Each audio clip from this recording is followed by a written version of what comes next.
हिमाल, पहाड र हरियालीको काखमा एउटा यस्तो पवित्र भूमि जहाँबाट सृष्टिको सुरुवात भएको मानिन्छ।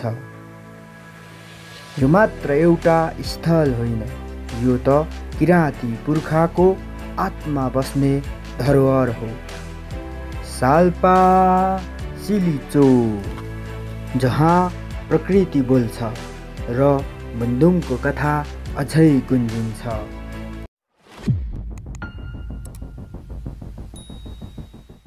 हेलो, नमस्कार सबैजनालाई, स्वागत छ मेरो जर्नीमा। आज हामी एकदम स्पेसल ठाउँको यात्रामा निस्केका छौँ, साल्पा सिलिचुङ।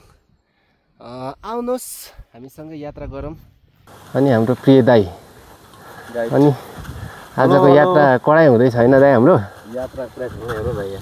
हैसेलु हैट ल चप्प पार्नु न। यसको टेस्ट चाहिँ फेरि आम्मा अर्ग्यानिक हो होइन? काकी के गर्दै हुनुहुन्छ? म कान्छो के पल्लो घर कान्छो।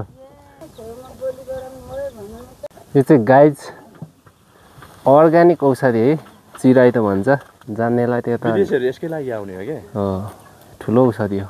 ओहो, अनि काकीले त आउनु साथै तातो दुधले स्वागत गर्नु होला। त्यो पनि चौरीको होइन? हस् धन्यवाद। आम्मामा अनि यत्रो यत्रो खानु काकी?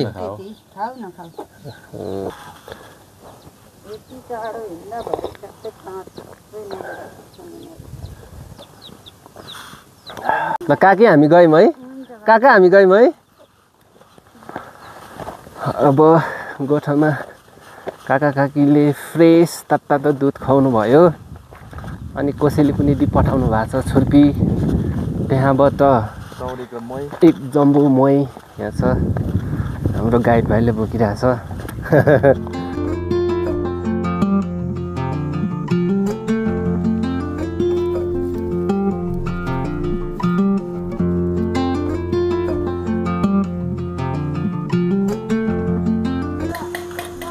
यो चाहिँ गाइस पुरै यो देखिरहनु भएको छ नि, यो चाहिँ पुरै सबै यो लाली गुराँस हो कि। यो फुलेको बेला कस्तो फुल्ला त यहाँ। आम्मामा पुरै लाली गुराँसै गुराँस मात्रै है बोट। यो फुलेको बेला आउनु भएको छ तपाईँ? चिमल चिमल फुल हो क्या। आउनु भएको छ फुल्दा? पागल हुन्छ होला यहाँ। अनि कस्तो महसुस हुँदैछ?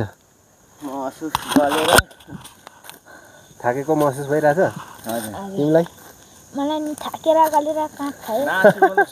रमाइलो चाहिँ भएछ छैन? रमाइलो त एकदम। थकितसँगै रमाइलो हुनु पऱ्यो नि होइन? ठिक छ ल, यस्तै रमाइलो गर्दै जानुपर्छ। यात्रामा अलिअलि गलेन भने के मजा र, होइन दाइ? अलिअलि त थाक्नै परेको नि। अब सिक्स प्याक देखिराखेको दाइको सास भरेर यार। अब योभन्दा माथि चाहिँ घ्याङखर्कासम्म चाहिँ पानी नपाउने कारणले हामीले यहीँबाट पानी बोक्नुपर्ने हुन्छ। टक्क लाएर थाप्ने। हामी चाहिँ यात्रामा यसो पनि गरियो। अब यो त खास गर्न नहुने हो, पानी भर्दा भर्दै के गर्नु। अब अलिकति यात्रामा अलिकति हाम्रो प्रोटिनको मात्रा पुगेन कि हिँड्न सकेन। अनि यसलाई चाहिँ अहिले लगेर हाम्रो खानासँगै चाहिँ तरकारी टक्क जान्छ। तरकारी दामी हुन्छ नि। यो चाहिँ कसलाई थाहा छ, थाहा हुनेलाई मात्रै फेरि यसको महत्त्व थाहा हुन्छ। थाहा नहुनेले चाहिँ यसलाई फेरि भ्यागुता भन्छन् है। यो लेकाली पा हो, यो कालो पा, हाम्रो चाहिँ मन पा भन्छ हाम्रो भाषामा। ल जाउँ, खुसी होइन केटा? हामी यसरी लेकतिर हिँड्दा यात्रा गर्दा यो यस्तो सल्लाहको स्वा आवाज आएन भने यात्रा खल्लो हुने के।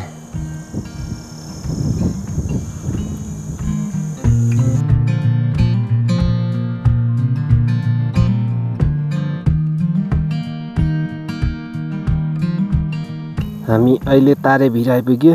यहाँबाट देखिने यो पारिको यो पोखरी हो, यो बाने पोखरी यहाँबाट देखिँदो रहेछ।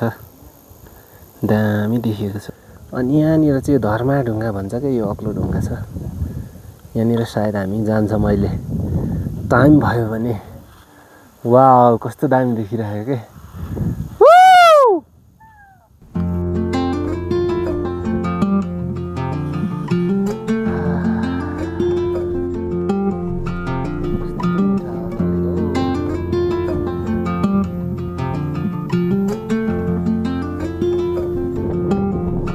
यतारै भिर आइपुगेर चाहिँ हाम्रो मकै खाने कार्यक्रम हुन्छ।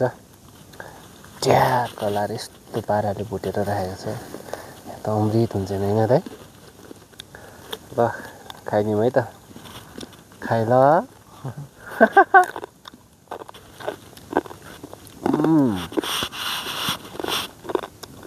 मजा। Way to घ्याङखर्का।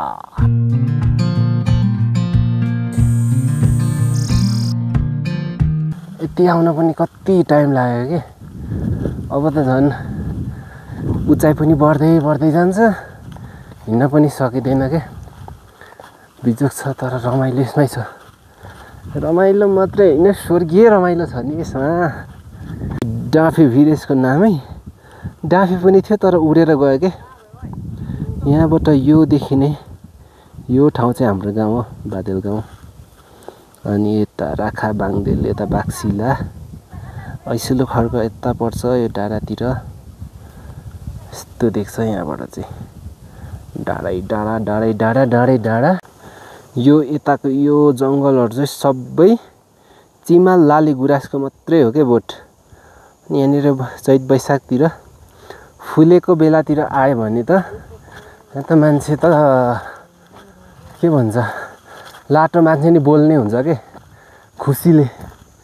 यस्तो राम्रो फुल्छ यतातिर। त्यो समय अहिले मिलेको छैन आउन, कुनै दिन मिल्ला, अवश्य मिल्ने छ। त्यो बेला म देखाउने छु तपाईँहरूलाई है त। उकालो हिँडौँ है साथीभाइ, दुःख मन नगरी। त्यस्तो साह्रो उकालो त छैन, नाक ठोकिन सक्छ। यसो जोगाएर हिँडौँ है साथीभाइ, हिँड्न त पर्यो होइन। ठिकै छ त यत्तिको उकालो। अब म चाहिँ स्वर्गतिर लागेको। स्वर्ग जाने बाटो के गर्नु, यस्तै छ। त्यस्तो साह्रो राम्रो त छैन, फुलै फुल बिछ्याएको छ। म हिमालहरू देख्न थाल्यो। आहा के भन्नु र। यहाँनिर हेर्नुहोस् बाघको छाप के, भर्खरै हिँडेछ है केटो। हिमाल देख्यो कि मनै फुरुङ्ग भइहाल्छ कि फेरि। ओहो गाइस, फाइनल्ली हामी चाहिँ शान्त पोखरी आइपुगेका छौँ। कस्तो बारुली लाग्यो। अब शान्त पोखरीमा हामी भेटी अक्षता चढाइन्छ अनि हाम्रो यात्रा अगाडि बढ्छ।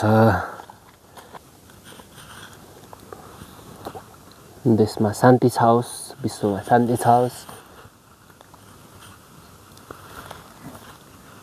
अब चाहिँ हामी यो शान्त पोखरीनिर यहाँ पानी नै छ, माथितिर पानी नभएको कारणले यहीँनिर अलिकति हामीले खाजा नास्ता गर्छौँ। यो चाउचाउ साउचाउ पकाएर यसो खान्छौँ अनि हामी फेरि उकालो लाग्छौँ।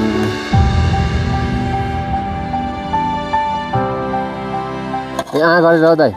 ए ल चपस्टिक सही छ ल। यो सही छ है ल, यो सही छ। तेरि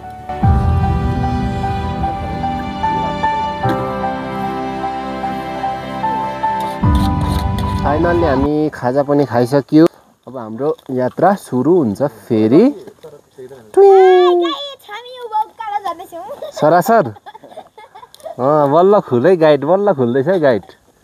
त्यो माथिको होटेल हो कि होमस्टेको लागि चाहिँ यत्रो लाली गुराँस काटेको रहेछ कि यहाँनिर। यो काट्न जरुरी थिएन, यो धेरै अग्लो पनि हुँदैन कि, यस्तो बुट्टा हुन्छ। यो कस्तो राम्रो फुल थियो त, कस्तो राम्रो देख्थ्यो त। मान्छेहरू खास मान्छे भन्ने खालकै छैन के। यिनीहरू हुर्किन यो लेकमा वर्षौँ लाग्छ क्या। यो फुल्ने हुनको लागि वर्षौँ लाग्छ।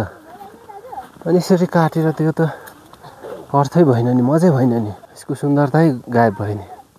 पुरै यस्तो फडानी हानेछ यार। यो चाहिँ चित्त बुझेन मलाई। यो त कसलाई पनि चित्त बुझ्दैन।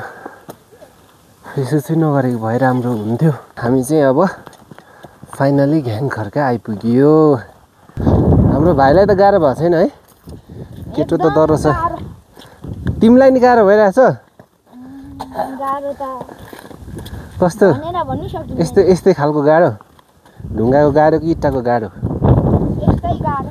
यस्तै ढुङ्गाको पक्का हो। यहाँनिर चाहिँ एउटा पोखरी पनि रहेछ घ्याङखर्कानिर। अब यसको नाम चाहिँ थाहा छैन, घ्याङखर्का पोखरी नै भनिदिउँ न अहिलेको लागि। हाम्रो यात्रा चाहिँ निकै अगाडि बढिसक्यो। यो सायद यो पारी चाहिँ रुनु भन्ने ठाउँ होला कि, रुनु उकालो भन्थे। अलिक गाह्रो खालको उकालो थियो कि। अनि सालपासीले चाहिँ पल्लोपट्टितिर होला कता। हामी पनि एकचोटि निकै वर्ष 10-12 वर्ष अगाडि आएको केटाकेटी हुँदै। अनि बाटो नि खासै थाहा छैन के, तर एकदम रमाइलो भइरहेछ। चिल पारामा हिँडिरहेछौँ।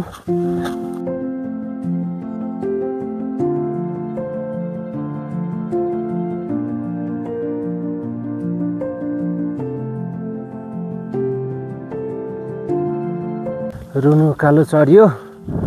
कसैलाई रुनु मन लागेको छ छैन केटा? एकदम रुनु मन लागिरहेछ। हो, रोइदेऊ एकचोटि, मन हल्का हुन्छ। यस्तो तगडा केटाहरू कहाँ रुन्छ हौ? हाम्रो पावर ब्याङ्क दाइ माथि डाँडा चढिसक्यो यार। साह्रै मिठो उकालो यार, साह्रै मिठो। रिङ्गाटो मात्रै झिनिनी चलिरहेको छ। के हो दाइ यो उकालोले त? रिङ्गाटो चल्छ त। तानै केटा, तानै बढो। मेरो ढुकढुक गर्छ यार। तल केटाहरू बिचरा डल्लो परेर आउँदैछ, हामी डल्लो परेर यहाँ आइपुग्यौँ। अब अझै छ बाँकी यो डिल काटेर, त्यो पल्लो डिल नि काट्नुपर्छ। आम्मा यस्तो उकालो छ, उकालो पनि उता केटाहरू हरेस खाएर बसिरहेछ।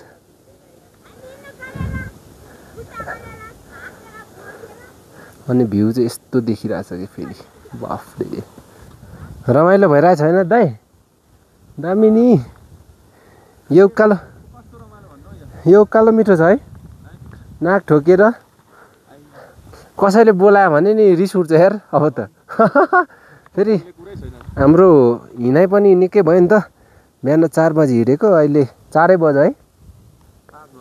5 आम्मामा कति 12-13 घन्टा। 13 घन्टा नन स्टप हिँड्यो यार गाइज। 13 घन्टा भनेको सानो कुरा होइन। यो ऐसेल खर्काबाट आउँदा चाहिँ 2 दिन लाएर आउनुपर्ने रहेछ है। एकै दिनमा जान्छु भनेर आँटेर गयो भने त सकिन्छ, तर अलिकति गाह्रो पर्छ। यस्तो हाइटमा भएर हिँडाइ पनि सरासर हिँड्न सकिँदैन के। अनि बिस्तारै हिँड्नु पऱ्यो। हामी लगभग अब 3000 को उचाइमा त आइसक्यौँ। ठिक छ ल। यो जस्तै चाहियो है दाइ ल, यो जस्तो चाहियो। यो बिना हुँदैन। अनि फेरि यस्तो छ झोला पनि, टेन्सन ओढ्ने, उछाउने, पकाउने, खानेदेखि लिएर सबै यसरी बोकेर हिँडेपछि त चर्कै पार्दो रहेछ। अब चाहिँ सक्यो होला, तर फेरि उकालो आइदिन्छ दाइ। अब तपाईँको विचारमा उकालो आउला नहोला दाइ? मेरो विचारमा अब उकालो सकियो होला। सालपा कस्तो छ अरे केटा यात्रा? नराम्रो। नराम्रो नभन नि, यस्तो राम्रो छ यार। बिहान कति बजी हिँडेको हामी? 3 बजी। खोइ यहाँ बस न। तिमी कति वर्ष पुग्यौ रे करुण? 9 वर्ष। आम्मा हेर नगर है। 9 वर्षको मान्छे आज नन स्टप 13 घन्टा 13-14 घन्टा हिँडिसक्यो। तिमी कति पुग्यौ? 13। केटाहरू कडा हो ल। यस्तो कडा हुनुपर्छ के मान्छे भनेको, केटाहरू भनेको होइन। ढुङ्गा भन्दा कडा हो यार तिमी त। यो कलर गर्नु पर्दैन दाइ, यो पेन्टिङ सेन्टिङ गर्नु पर्दैन। यो कलरमा कालो राम्रै देखिन्छ है। हेट यो कस्तो दामी देखिरहेछ। हेट हिरो देखिरहेछ नि। बेचौँ।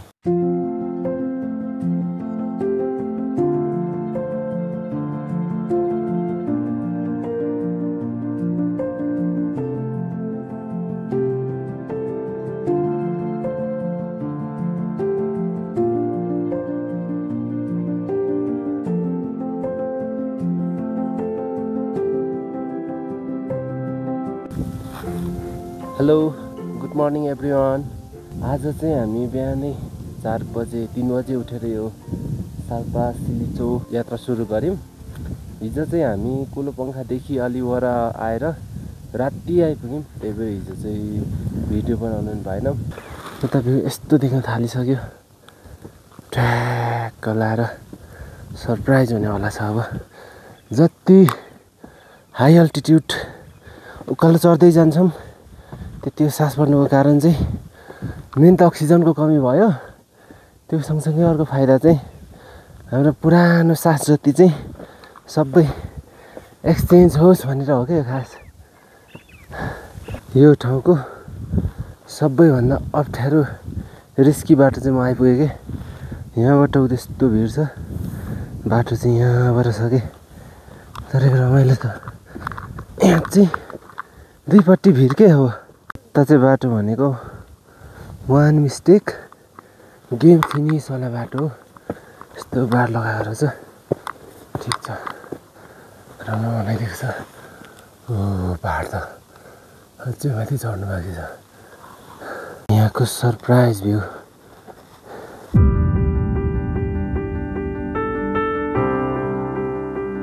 पिक चाहिँ धेरै छैन, यही माथि हो। अब 2-3 खुर्किला पछि पिक पुग्यो। साथीहरू हिँड्न ढिला गरेर या नसकेर अलिकति ढिला भयो। यतिखेर चाहिँ पिकमा पुगिसक्नु पर्ने हो क्या। साल्पा पोखरी चाहिँ यहाँनिर देख्न सक्नुहुन्छ, यही हो। अब म तपाईँहरूलाई सरप्राइज हिमालको दृश्य देखाउँछु है त।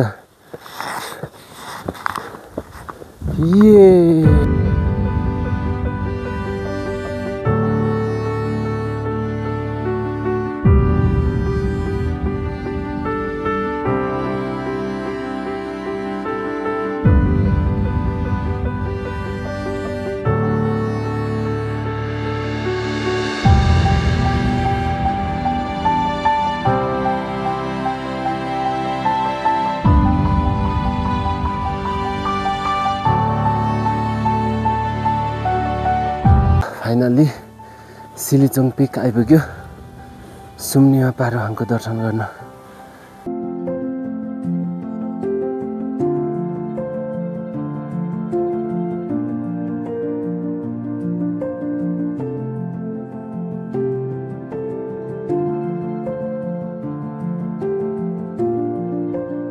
यहाँ सुम्निमाको हातमा देख्न सक्नुहुन्छ, यो चाहिँ अदुवा जस्तो छ है, अदुवा होला सायद।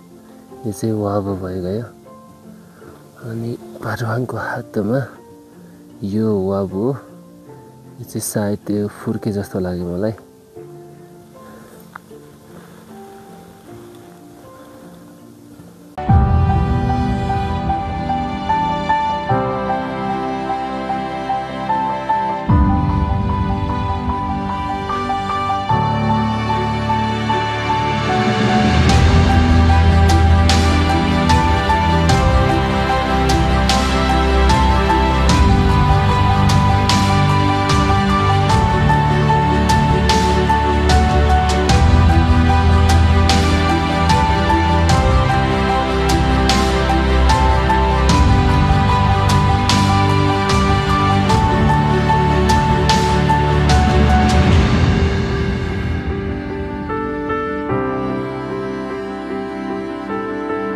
फाइनल्ली सिलिचो डाँडा, सिलिचो पिक हामी चढेर घुमेर त्यहाँको भ्यूमा एकदमै मनोरञ्जन गरेर फर्किसक्यौँ।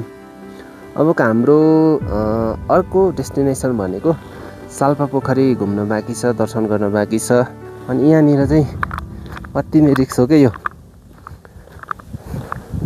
उदो झरो पनि छैन। अनि यस्तो बार लगाइदिएको रहेछ, बनाइदिनु भएको रहेछ। यो चाहिँ साह्रै राम्रो हो।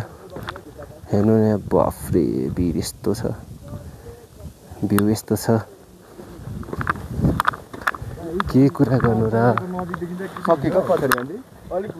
त्यहाँ भाइहरू चाहिँ आउँदैछ कि छैन होला, खुल्लै छ, जानु न।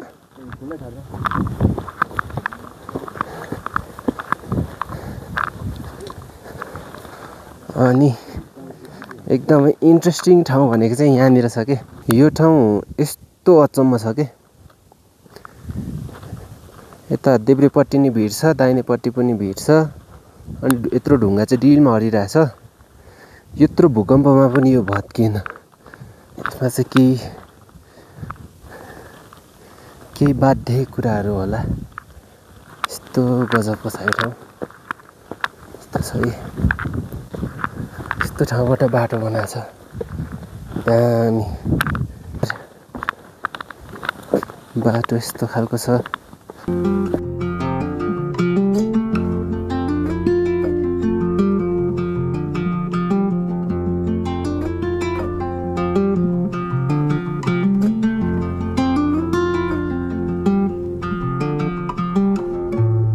फाइनल्ली साल्पा पोखरी पनि आइपुग्यौँ।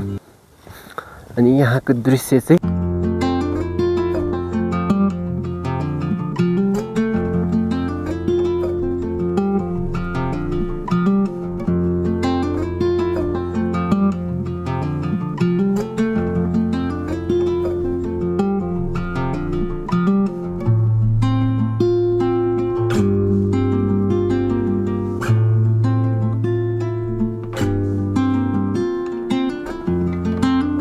हामी चाहिँ हिजो यहाँ करिब 7 साढे 7तिर आइपुगेर धौधौले आइपुगेर यहाँनिर बस्यौँ। त अगाडि होमस्टे पनि रहेछ रहनु त, तर हामी चाहिँ यहाँनिर गोठभित्र ट्याक्कै यसरी टेन्ट टाँगेर बस्यौँ। अनि यता खानासाना पकाएर खायौँ। अनि यो भ्लगलाई चाहिँ यहीँ अन्त्य गर्न चाहेँ। तपाईँहरूले अन्तिमसम्म हेरेर साथ दिनुभयो, धेरै धेरै धन्यवाद। नेक्स्ट भ्लगमा फेरि भेटौँला।